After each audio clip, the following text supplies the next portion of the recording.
All right, I'm live. YouTube is fighting back. I can handle so many of these classes, and then it's like, nope, that's it. I'm done. All right, let's hope the sound is fine.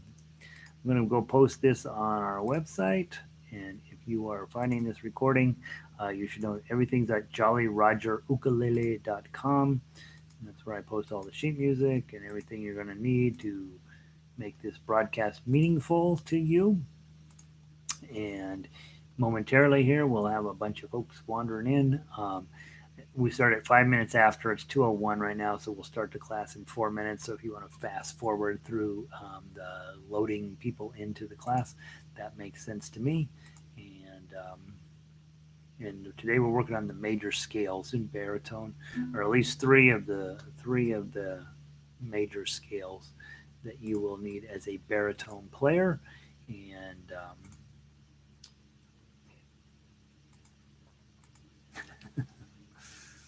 I don't know why YouTube's all messed up today. All right, that's okay. I'm putting funny pictures of me on the front page. That's fine. Hey everybody, let me know if the sound is good. I had a little bit of a fight with YouTube, and I think I won. Let's see. Terry's here, and scales are terrific. Good morning again. Sound is good again. Okay, Lanny is back for more punishment. Cindy's here. Glad you guys are joining us. Hopefully, I'm not wearing you out, right? So hopefully, you're being wise about, hey, am I taking classes that well, you're not running yourself ragged, right? It's perfectly fine to be like, I can't deal with him today. Let's see, Tanya, North Carolina, still hot.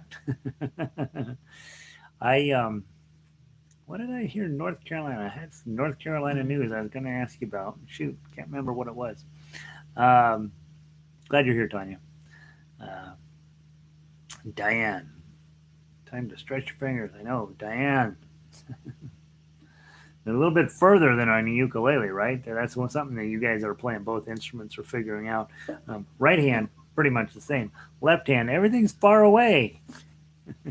Hey, Carol, welcome in. Valerie's sitting up there in Chicago. She's got every instrument, all of them. She's got an oud. Don't wear yourself out, Valerie. Linda's back in. She got her baritone. These baritones are nice, right? They're fun. How much fun is that? Just beautiful. Just love it. Simplicity of ukulele, depth of guitar. How do you lose, right? How do you lose? Oh my gosh. Let's see. I'm not getting very far on my coffee today. It's all out of ice. It's disgusting right now. I'm still drinking it.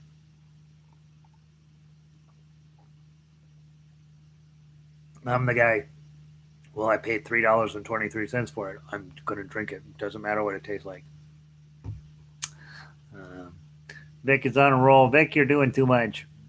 An oud. I played an oud once. I was in Istanbul, and we're walking along, and there's this music. It says music shop. It was upstairs. So we walk in. He had a million instruments. They were everywhere. And he sat us on a couch, and we played the oud. And then he didn't seem to have any interest in selling me the oud, but he wanted me to buy these CDs of Music of Peace.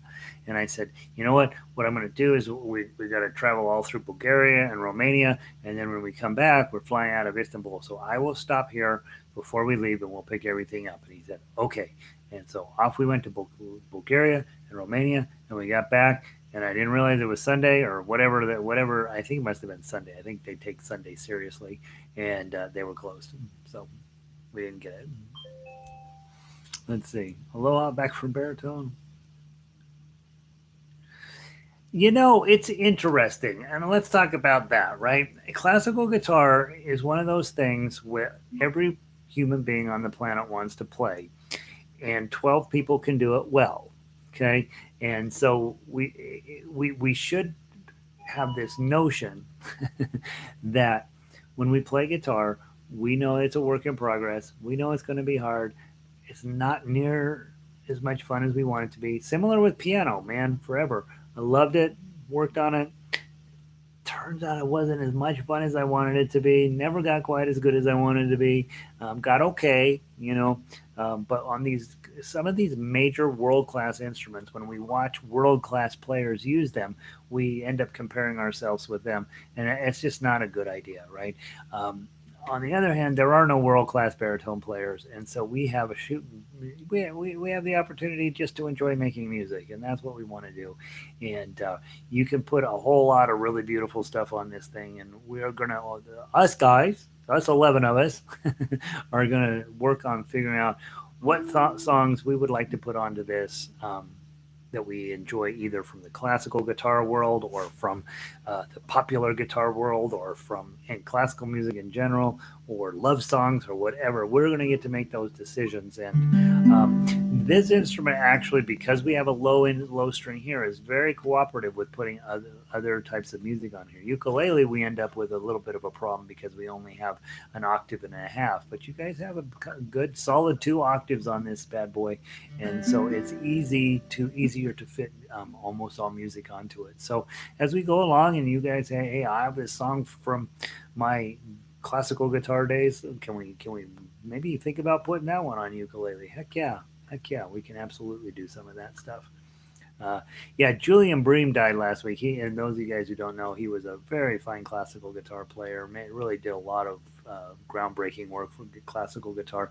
Classical guitar, a lot of people don't know this, was not really a college instrument until recently. It's definitely a late arrival into universities, and honestly, they're still trying to figure out how to make it work. It's usually in its own building. um, and so classical guitar is still a little bit of an avant-garde field, and definitely not in this.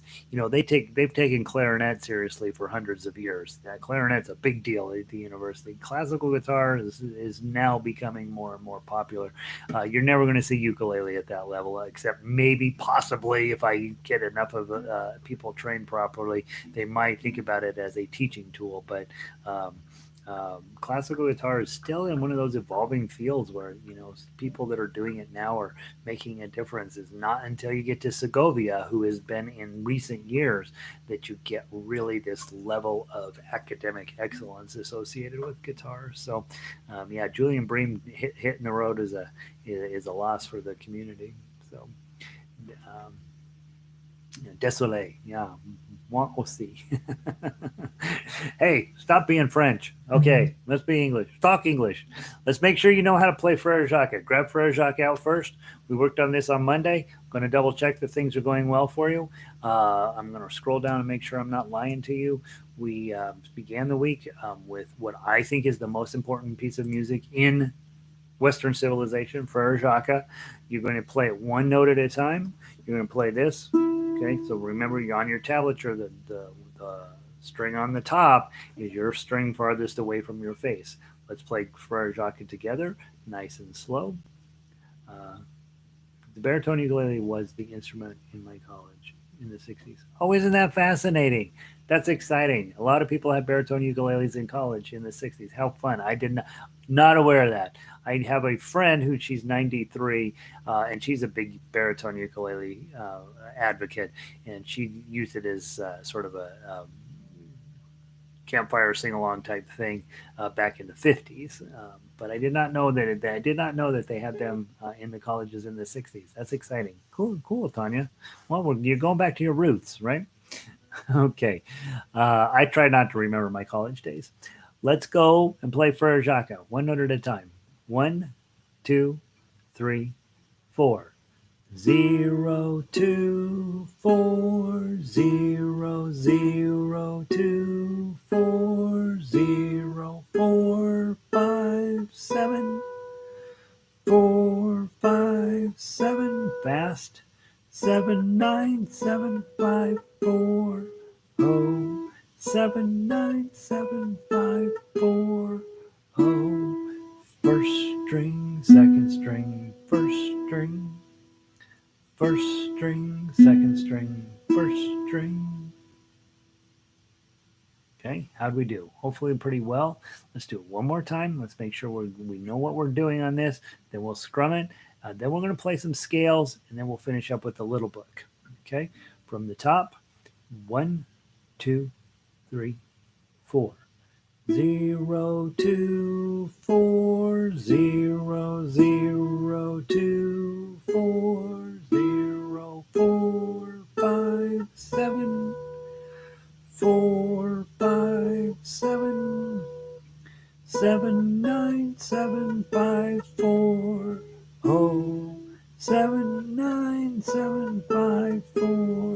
Oh, first string, second string, first string, first string, second string, first string. Let it ring. Really lovely. Right? If that's going well for you, then you are about 90% of the way done with baritone ukulele. We want to make sure that you can play melody like the Dickens. And on Monday nights when we do orchestra, you're going to be playing baritone as a straight line melody a lot. You will be tending to play on these lower strings because baritone we usually like it to be playing the lower voicing. In this case, we're playing the higher voicing, which goes all the way up here, but it's not near as high as ukulele, right? So you're 5 half steps slower than them, and it's got a nice voicing, especially especially if you're a man and you like singing, you need that lower voicing because ukulele comes in above your voice. If you're a female, this also magically is automatically below your voice, and so you end up with a really nice accompaniment instrument. Okay, all right. So now, if you guys will switch over to your major scales page, let's talk about why you have to be smarter than other musicians. So, on your major scales for baritone, the challenge we face with this instrument is that it's not going to hang out in the guitar world very well, and it's not going to hang out in the ukulele world very well. It's going to go back and forth between those two worlds, and so you sort of got to learn how the guitar scales work and sort of learn how the ukulele scales work. You have to know both, okay? And so you have to be a little tiny bit smarter musician than otherwise. So I want to start with the key of G scale because it lays out the same as the key of C scale on your ukulele, but you're in a different key, right? So on ukulele, this G scale is a C scale. Your scale comes out in G, so you can't play the same shapes as them, uh, or you won't fit in. You'll clash, right? So you're going to play a G scale. Now, prior to diving into scales, what I want you to take a look at is that piano keyboard. Now, some of you have enough music background where you're like, I know what that piano keyboard is about. I know those notes and what order they're in. We don't need to cover that. But some of you might be brand new to music and you're like, I don't understand why he's giving us a piano keyboard. Um, the piano makes it very clear and very easy to read where your notes are. On baritone, they're all over the place and it's very complicated to tell where they are. So let's talk about the piano keyboard for just a second. For some reason, nobody knows why, probably somebody knows why, they decided that the most important note would be C. And that's ridiculous, but that's what happened. I think it's because the real reason is A, when you get A is at 440 hertz, and it's just lovely, and it's a really nice mathematical number. Perfect hertz, 440, everybody's happy, and then we'll divide everything up from there. So C ends up being the main note that we deal with in music. And so C, if you look on your piano keyboard, if you go to the right of C, there's a black note. Okay, there's a little group of 2 black notes. That's going to be important. And if you look at F, to the right of that, there's 3 little black notes. Okay, now we're going to be, as if you were ukulele players, we would just ignore that the black notes are there altogether right now. Okay, but as baritone players, we can't. We've got to deal with those black notes right off the bat. Okay, so I want you to take a look at C and notice it goes C, D, E, F, G, A, B, and then it starts over again. Okay, so the first thing to note is when you get to G, it starts over again on A. Okay, so you go A, B, C, D, E, F, G, and then you start again A, B, C, D, E, F, G, and so on. And it goes all the way up from the very bottom of the keyboard all the way to the top of the keyboard. Now, you don't have all of those notes on your instrument. That's you Piano has 8 octaves and you have 2. Okay, so you only get a portion of those notes. Now, the next thing to pay attention to is that the grouping repeats itself over and over. So always to the right of C will be 2 black notes, and always to the right of F will be 3 black notes. And so that pattern repeats over and over and over. You guys, in your very first scale, have an F sharp. Okay, so you're going to start on a G note. You're going to play a G, an A, a B, a C, a D, an E. Then you're not going to play an F, but you're going to play the F sharp to get back to G. Now that's the way scales are set up.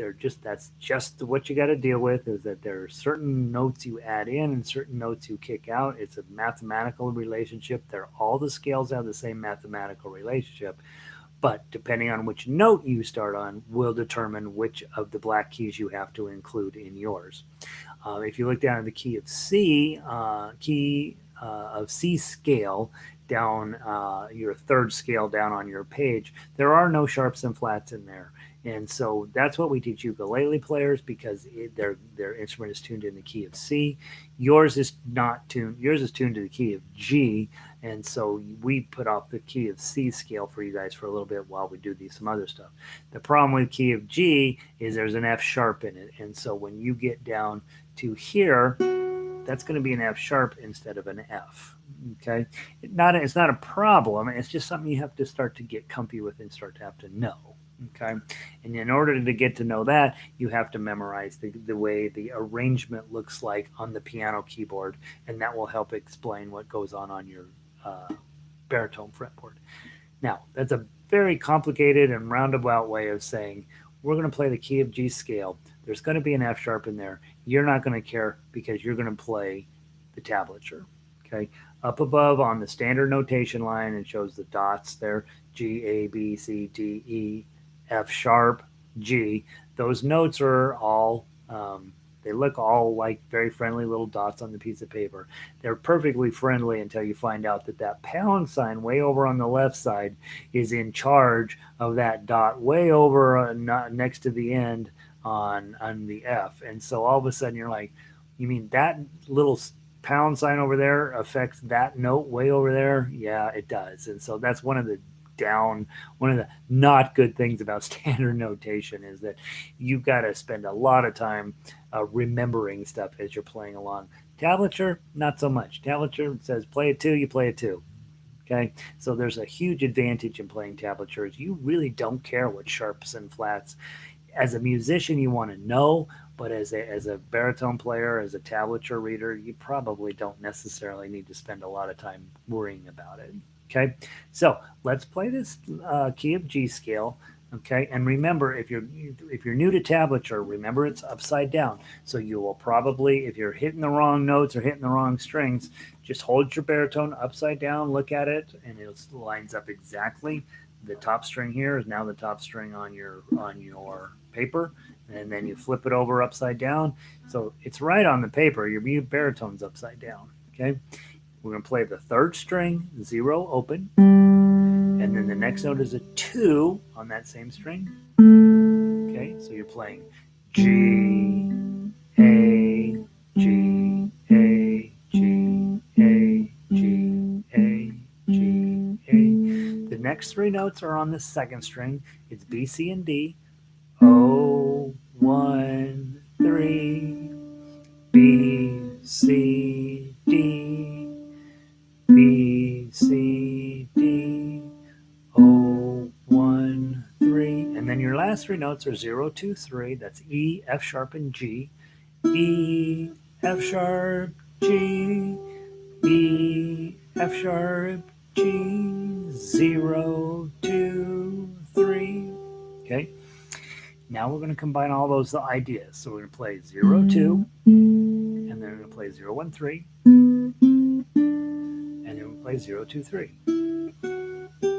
Okay. Now make sure your thumb is in correct position. Make sure you're holding your baritone well. 45 to 60 degree angle somewhere here. Okay, up against your bod. Okay, I usually set mine on my leg because with classical guitar we set it between our legs, but on baritone you sort of set it on top of your leg, and then you're all right.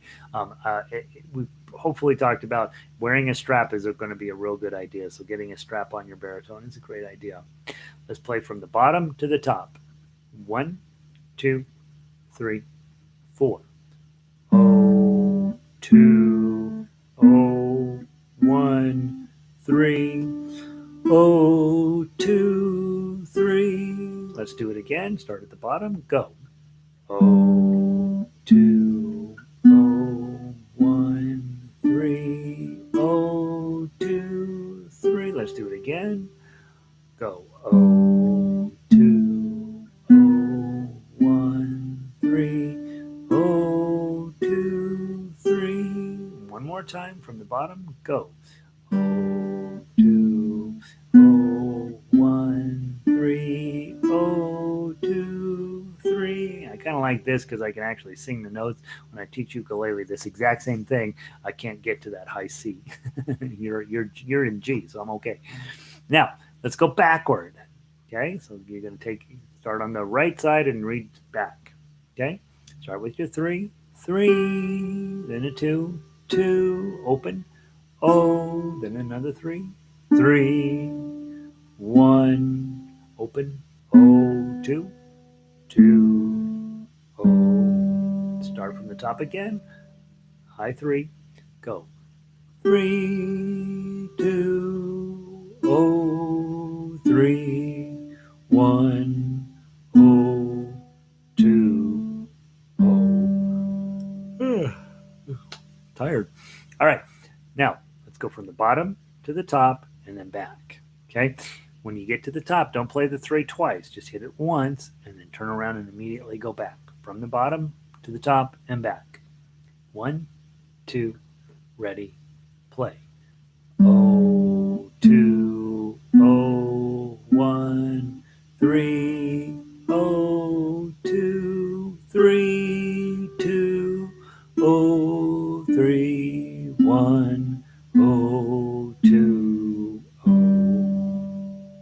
Beautiful. If you decide, hey, I want to learn how to play baritone from standard notation, this sheet of paper is going to take you an awful long way. You're going to see that G note, the little dot on the second line of the treble clef, is equal to this string open, right? So those are equivalent as you go up and down there. It's a good, those of, you do not need to know how to read standard notation to play baritone well. But if you want to learn, this page is going to take you a long way. If you came to me and says, hey, I'm going to work on that as an activity, this is exactly what I start you on. Okay. Now, that's a pretty characteristic scale. Okay. But there's a challenge here. Baritone, you got extra notes, right? You got that note. So I thought, well, let's make sure we have a scale where we can take advantage of this note open. So that's a D scale.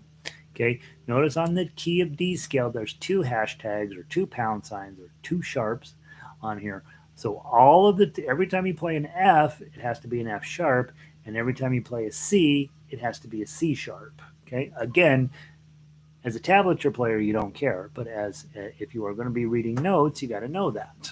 Okay, so we're going to start with this string open, and then we're going to go with the two.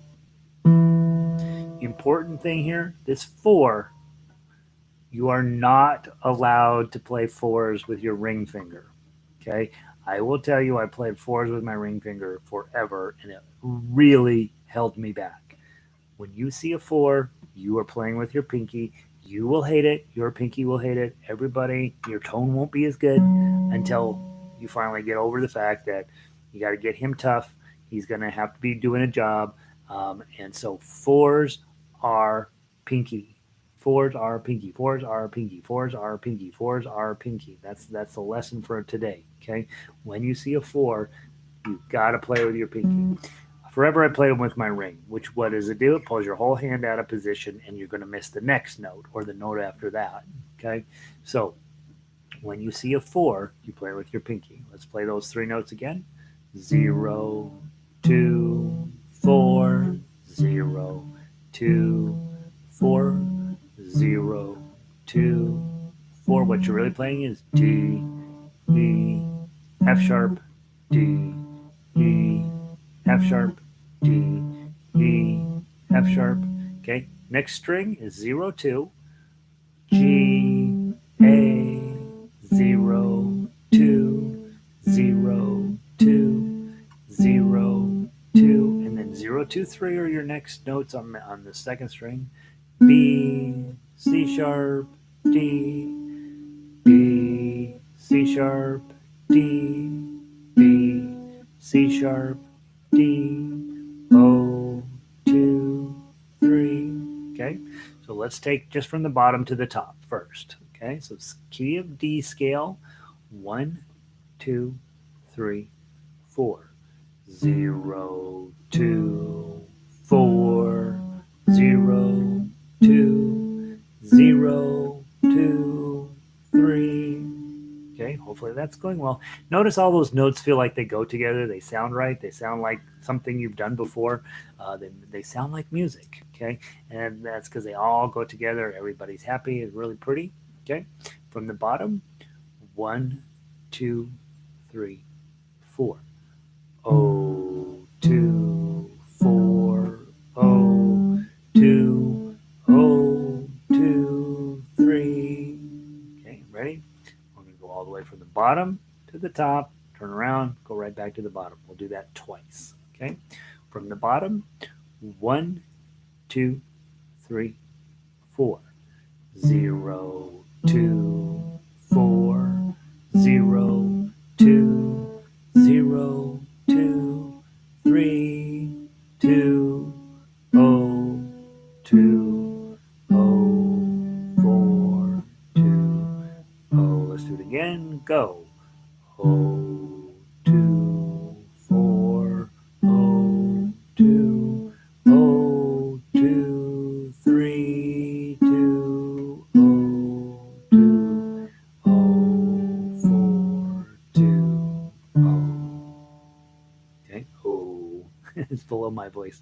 Um, um, Day number 3 in baritone ukulele, you're dealing with the pinkies on 4. Okay, it's about a year and a half before I let ukulele players use their fourth finger. Okay, so that's not true, but it's much later in the process. You guys have to you deal with it right off the bat. Okay, last one, and here's where things get messy.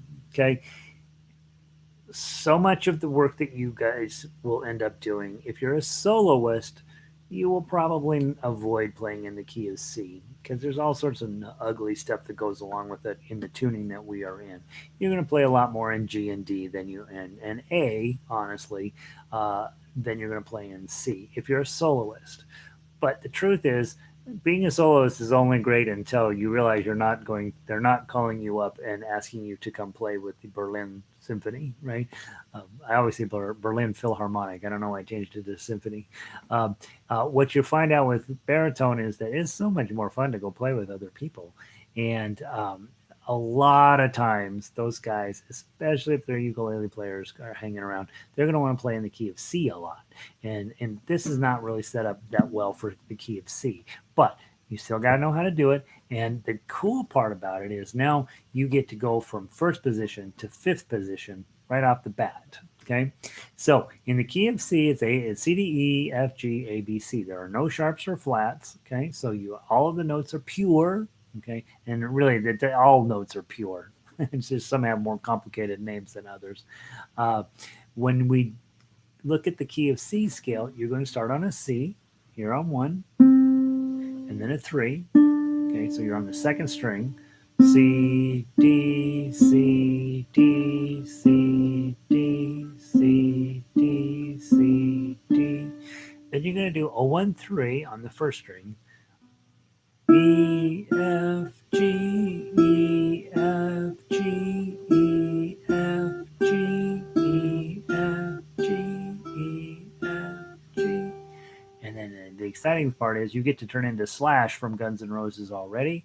Go up to 5, 5, 7, and pinky on 8. 8, index, middle, or ring, pinky, 5, 7, 8. Okay. Slash is actually working up here on 15, but you get to feel a little bit like that. Okay. 13013 578. Notice above the 5, I wrote CV, and you'll see this in standard classical guitar notation. C means bar, and V means which fret that bar is on. So you're going to bar it at 5.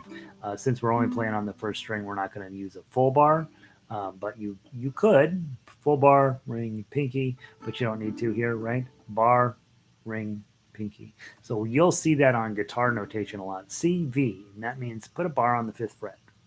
Okay, boom. Okay, or 5th position, I think, is probably a more accurate description of what that stands for. Okay, let's play a key of C scale. We'll play it all the way up, play it all the way back. Let's do it a few times. Okay, take your time. It's mostly on the first string.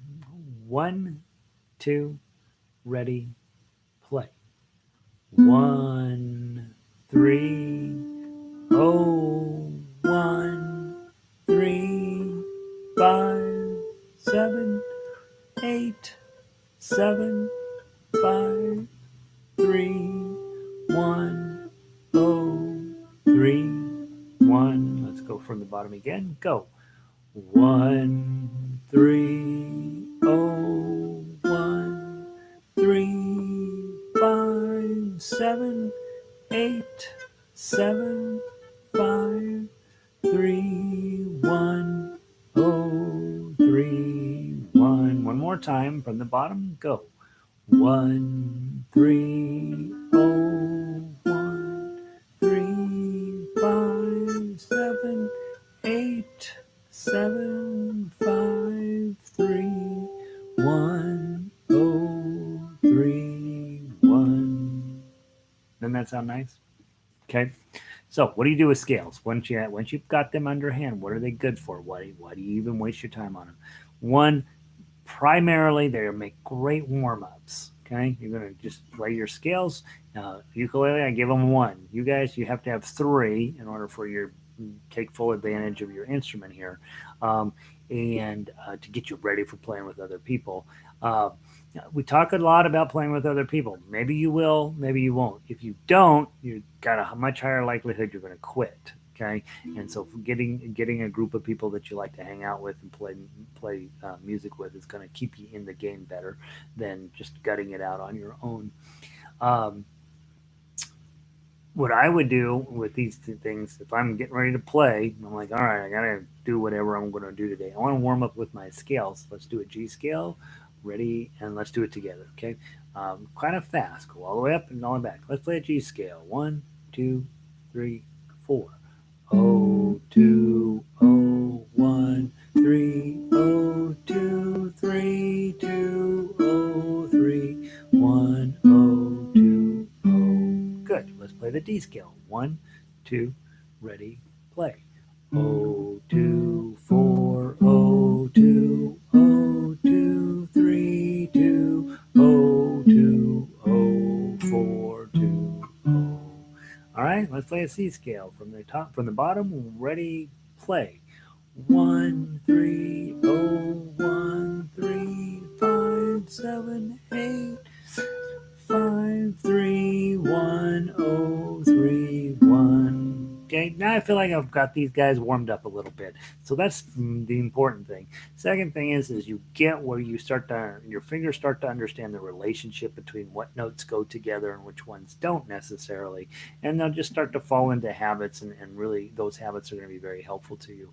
The third reason to know your scales is, hey, there's probably going to come a point where knowing those actual notes are helpful to you down the road. Oh, Gary says we're supposed to play an E note. Well, I got this E note here, and I got this E note here. I wonder which E note he's talking about, right? So you get to where you start to associate a name with those positions on the fretboard. So C D E F C D E F G A. Oh, that's an A there. Oh, that's nice. Well, I got an A chord here. Oh, I bet those go together nice. Right. So you start to put those relationships together a little bit with scales. Most serious musicians are going to spend a lot of time on scales, and scale fingering doesn't necessarily work into actual music fingering, but I do think when they Segovia put out his scales for guitar, he says, if you play these a couple hours a day, you're going to be a much better guitar player. And I remember when I read that, I'm like, 2 hours a day on scales? Are you out of your mind? I'd spend maybe 3 minutes on them. But there's a reason why Segovia was as famous as he was and why I'm not, right? I would guess if you go talk to any serious concert pianist, they're probably putting in an hour at least of scales. So don't take baritone with that level of seriousness, but yeah, you should probably get at least be warming up with them right now and getting where they're sounding smooth and clear and you have a nice, pretty tone coming out of your machine and all of that. Okay, so enough on scales. You guys get three more than I want to have to, two more than I want to have to give you. I want to just give you one, but now we've talked about Frere Jacques. You've got a real tune, melody. Okay, the chord was E on that. Let's go grab the little book that we worked out of yesterday, and let's play a couple of tunes. Okay, so I want to make sure your chords are coming along okay, and I want to start with Kookaburra. Okay, and Kookaburra, I think, is on page 10, right? So find 10, find Kookaburra, and let's run through. Let's make sure we know what you're doing. Okay? All right. A chord, D chord, E7, A chord. You also have in this song B minor, or I'm sorry, F sharp minor. Okay? That's a bar on two, ring up there. Okay?